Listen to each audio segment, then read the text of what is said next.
دوسری طرف شیزا بیٹھی تھی، اپنے مخصوص حلیے کے برعکس، قمیض شلوار میں ملبوس، گود میں موبائل رکھے، سیدھے گرتے بالوں کو کان کے پیچھے اڑسے، دونوں ہی اپنی اپنی سوچوں میں گم نظر آ رہی تھیں۔ یکا یک وہ اس راستے سے چونکی، یہ راستہ پھپھو کے گھر ہی جاتا تھا، لیکن اس نے کبھی اس پر دھیان نہیں دیا تھا کہ ایماز کا ریسٹورنٹ بھی اسی راستے میں پڑتا تھا۔ اس نے پیچھے تک اس کے دوڑتے ریسٹورنٹ کو دیکھا، اور پھر جب وہ نظروں سے اوجھل ہو گیا تو وہ سیدھی ہو بیٹھی۔ کچھ ہی دیر بعد ڈرائیور رضا ہاؤس کے سامنے گاڑی روک رہا تھا۔ ان دونوں نے ایک نظر ایک دوسرے کو دیکھا اور پھر خاموشی سے باہر نکل آئیں۔ انہیں آج انتہائی سمجھداری سے اس مسئلے کو سلجھانا تھا۔ وہ گھر میں داخل ہوئیں تو توقع کے برعکس وہاں بے حد خاموشی تھی۔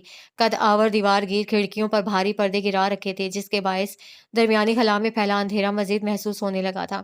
ان دونوں نے ایک ساتھ ایک دوسرے کی جانب دیکھا تھا۔ عموماً پھپھو کے گھر میں ملازمین کی خاصی چہل پہل رہا کرتی تھی، لیکن اس وقت کی خاموشی دیکھ کر رابل کو جانے کی جھرجھری آئی تھی۔ ان کے پیچھے ہی ساتھ ساتھ ایک سیاہ فام ملازم بھی چل رہا تھا، شاید وہی انہیں ان کے مطلوبہ کمرے تک لے کر جانے والا تھا۔ شیزا نے بہت سا تھوک نگل کر آس پاس دیکھا۔ اس کی گردن کے بال یوں ہی کھڑے ہونے لگے تھے، کچھ تھا جو انہیں ٹھیک نہیں لگ رہا تھا۔ زینے عبور کرنے کے بعد وہ اوپری منزل پر بنے کئی کمروں میں سے ایک کے سامنے تھیں۔ ایک نگاہ پیچھے مڑ کر ملازم پر ڈالی، اسے سر کے ہم سے انہیں کمرے میں جانے کی اجازت دی تو وہ لرزتے دل کے ساتھ اندر کی جانب بڑھ گئی۔ کمرے کا ماحول البتہ ان کی توقع کے عین مطابق تھا۔ راکنگ چیئر پر بیٹھا ارحم جھول رہا تھا، اور اس کے ساتھ ہی بیڈ پر پھپھو نکسک سے تیار ہو کر بیٹھی ہوئی تھیں۔ ان کی عقاب سے تیز نگاہوں نے باقاعدہ ان دونوں کا جائزہ سر سے پیر تک لیا تو شیزا کسمس آئی۔ ارحم البتہ اپنے موبائل پر کچھ ٹائپ کر رہا تھا، پھر نگاہ اٹھا کر سامنے کھڑی دو لڑکیوں کو دیکھا، اپنے ازلی انداز میں ساتھ مسکرایا بھی۔ ارے وہاں کیوں کھڑی ہو، بیٹھو نا۔ رابل کو دیکھ کر اسے حیرت نہیں ہوئی تھی، شاید اسے اندازہ تھا کہ وہ اس کے ساتھ ضرور آئے گی۔ چلو جو بھی تھا، وہ دونوں تھیں تو لڑکیاں ہی نا۔ وہ دونوں عین سامنے رکھے صوفوں پر جا کر بیٹھیں تو سائمہ نے ٹانگ پر ٹانگ چڑھائی، چپتی ہوئی نگاہوں سے رابل کو دیکھا۔ تمہاری ایک ضد کی وجہ سے بہت نقصان اٹھایا ہے میرے بیٹے اور میں نے، لیکن تمہارے چہرے پر تو ذرا ملال نہیں۔ ان کی اندر تک اترتی نگاہیں اور سنسناتا جملہ، لمحے کے 1000ویں حصے میں رابل کو اندازہ ہوا تھا کہ ان سے بہت بڑی غلطی سرزد ہو چکی ہے۔ یہاں آنا اور کسی کو بھی اس بارے میں آگاہ نہ کرنا ایک بھاری غلطی تھی، لیکن پھر بھی اسے سپاٹ نگاہیں پھپھو کے چہرے پر گاڑی تھی۔ ضد کا شکار پہلے کون ہوا تھا، یہ آپ بھی جانتی ہیں اور میں بھی۔ بڑوں کی غلطیوں کو بار بار دہرانا بے ادبی تصور کیا جاتا ہے لڑکی۔ میرے خیال سے کسی نے تمہیں بنیادی اخلاق بھی نہیں سکھائے۔ ان کی بات پر وہ ہلکا سا مسکرائی تھی۔ بڑوں کی غلطیوں کا خمیازہ نسلیں تک بھگتتی ہیں پھپھو۔ میرے خیال سے کسی نے آپ کو قدرت کے بنیادی اصول کے بارے میں کبھی نہیں بتایا۔ نرم زبان سخت جملے بھی جب نرمی سے ادا کرنے لگے تو گھاؤ کہیں زیادہ گہرا لگتا ہے۔ اس نے بھی نرم زبان سے سخت وار کیا تھا۔ ان کے چہرے کا رنگ لمحے میں متغیر ہوا تھا۔ میرے گھر کی چھت تلے مجھ سے زبان مت چلانا لڑکی، یہ تمہارے باپ کا گھر نہیں ہے جہاں تم اپنی منمانی کرتی پھرو گی، یہ میرا گھر ہے، اور میرے محل میں کسی کو بھی اتنی اجازت نہیں، سمجھی تم؟ آپ مجھے مت اکسائیں، پھر مجھے بھی کوئی شوق نہیں لفظوں سے زخم دینے کا۔ کمرے کی فضا ہر گزرتے پل تناؤ کا شکار ہونے لگی تھی، اور ہم نے دونوں کو ایک نظر دیکھا اور پھر مسکرایا۔ یہ آپ دونوں کون سی باتیں لے کر بیٹھ گئی ہیں؟ جانتی ہیں نا ممی کہ ہم نے انہیں یہاں کیوں بلوایا ہے؟ ساتھ اس نے دانت پیس کر تنبیہی نگاہوں سے سائمہ کو بھی گھورا تھا۔ اسی لیے ہم کام کی بات پر آتے ہیں، اب نو جھگڑا نو لڑائی۔ پھر جلدی سے مسکرا کر بات مکمل کی، لیکن رابل نہ تو اس کے انداز سے متاثر ہوئی تھی اور نہ ہی اسے ارحم کی کسی بھی بکواس میں دلچسپی تھی۔ میری بہن کا پیچھا چھوڑ دو ارحم، اور مہربانی کرو ہماری زندگیوں سے نکل جاؤ۔ مجھے نہیں پتا کہ تمہیں کیا چاہیے، لیکن خدا را اپنے مقصد کے لیے اتنا مت گرو کہ اٹھنا محال ہو جائے تمہارے لیے۔ اس کی بات سن کر وہ یکدم ہنس پڑا تھا، پھر چہرہ اٹھا کر کھردری نگاہوں سے شیزا کی جانب دیکھا۔ مجھے شیزا سے شادی کرنی ہے۔ اس کی اگلی بات پر جہاں رابیل کی آنکھیں حیرت و ناسمجھی سے پھیلیں، وہیں شیزا بدک کر اٹھ کھڑی ہوئی تھی۔ سائمہ کی مذاق اڑاتی مسکراہٹ کا مطلب رابیل کو اب اچھے سے سمجھ آ رہا تھا۔ کیا بکواس ہے یہ؟ میں آپ سے ہرگز شادی نہیں کروں گی۔ شادی تو کرنی پڑے گی نا، نہیں تو پھر میری ڈوبتی کمپنی کو کون سہارا دے گا؟ تمہارے باپ کے پاس اتنا پیسہ ہے، کیا قبر میں لے کر جائیں گے وہ اس پیسے کو؟ ڈوبتی کمپنی؟ اس نے ناسمجھی سے دہرایا تو اب کے سائمہ کا مکروہ سا کہکا گونجا۔ تمہیں کیا لگتا ہے کہ ہم ہر بار تمہارے لیے آتے تھے؟ کیا واقعی؟ ویسے اتنی بے وقوف تم لگتی تو نہیں ہو لڑکی۔ وہ آگے کو ہو کر بیٹھی تو اس کی سماعتیں سائیں سائیں کرنے لگیں۔ ہمیں تمہارے باپ سے حصہ چاہیے تھا، اس کی جائیداد کا حصہ، جو کہ تمہاری ہر دھرمی کی وجہ سے ہمارے ہاتھوں نکل چکا تھا۔ لیکن پھر وہ کیا ہے نا کہ گدھ اپنا رزق یوں ہی نہیں چھوڑ دیا کرتے، وہ آخر تک مردار کو نوچ نوچ کر کھاتے ہیں، تب تک جب تک ان کی بھوک نہیں مٹ جاتی۔ اسی لیے ارحم کی شادی اب شیزا سے ہوگی، اور تم خود